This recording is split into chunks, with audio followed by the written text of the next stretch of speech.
લે મમ્મી સા મૂકું છું.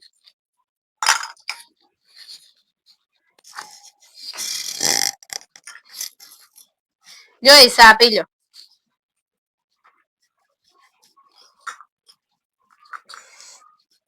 હા હેરો કેવી સા બનાવી છે બાયું ને સા બનાવતા નું આવડે. અત્યારનું બાયું હું બધું બનાવે એવું. કાંઈ હોખ ને સામાં તોય પીવી તો પડે. હાલો મમ્મી જમવાનું બની ગયું છે જમવા બેસી જાવ.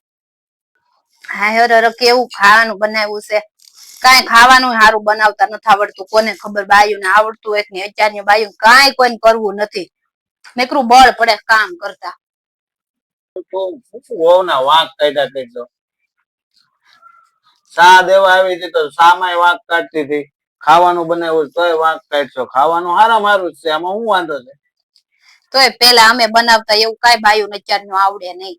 એવું ન હોય ઘર ઘરની રોટી અલગ હોય એની ઘરે એવડા કેવું બનાવતા હોય. હવે અહીંયા આવીએ તો આપણે દીકરીની જેમ એને શીખવાડાય. એને ન આવડતું હોય તો હાહુની ફરજ છે એને શીખવાડવાની. નકરા વાંક કાઢી કાઢીને તમે એને કીધા કરો એનો શું મતલબ છે. કે ઘરમાં એને શીખવાડો એને ન ખબર પડતી હોય એને કયો બટા આમ ન હોય આમ કરો તો તમારા ઘરમાં શાંતિ રહે. આ હાથે કરીને હું કામ ઘર ઓલું કરો છો. એને ન ખબર પડે ને તારે એને શીખવાડવાનું. એ હાહુની ફરજમાં આવે.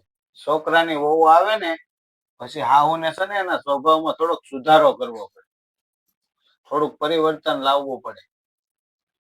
તો આ સમયમાં છોકરાના ઘર હાલે.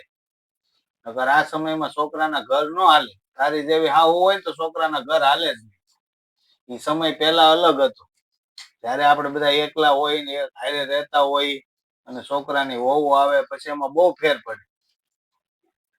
તમે હાહુ વહુ માં દીકરીની ઘોડે રહો ને તું એને દીકરી ઘોડે રાખ ને તો એ તને માં ઘોડે રાખે. જ્યાં સુધી આપણે સારું બોલીએ કે ત્યાં સુધી મોડું ન બોલીએ. એટલે તારે થોડોક તારામાં સુધારો લાવવાનો છે. તો છે ને ઘર વ્યવસ્થિત હાલે છોકરાના ઘર હાલે ને આપણે બધા વ્યવસ્થિત. હા ઈ વાત હાચી હો તમારી. આપણે વાક કાઢ્યા કરીએ તો આપણને વાક જ દેખાય અને આપણે સારું બોલીને તો સારું દેખાય. દીકરીની જેમ જેમ તમે દીકરી હારે રહેતા હો એમ તમે વહુ હારે રહો તો તમારું ઘર છે ને આમ વ્યવસ્થિત હાલે. અને અમુક ઉંમર પછી છે ને બધી આ બધું મૂકી દેવાય. અમુક ઉંમર પછી જે આપે ને એ આપણે ખાઈ લેવાનું હોય. પછી એમાં બધા વાંક ન કાઢ્યા કરવાના. એ વાત હાચી હો તમારી. મારી ભૂલ છે હવે મને બધું સમજાઈ ગયું તમે કીધું ને એ. હવે હું કોઈ દી નહીં બોલું ને જે વસ્તુ નહીં આવડતી હોય ને એ બધું હું એને સમજાવીને હરખુતીમાં દીકરીને જેમ શીખવાડી. એટલે ઘરમાં કોઈ દી ડખા ન થાય. જો મિત્રો તમને અમારો આ વિડીયો પસંદ આવ્યો હોય તો લાઈક કરજો અને શેર કરી દેજો બધા પરિવાર સુધી.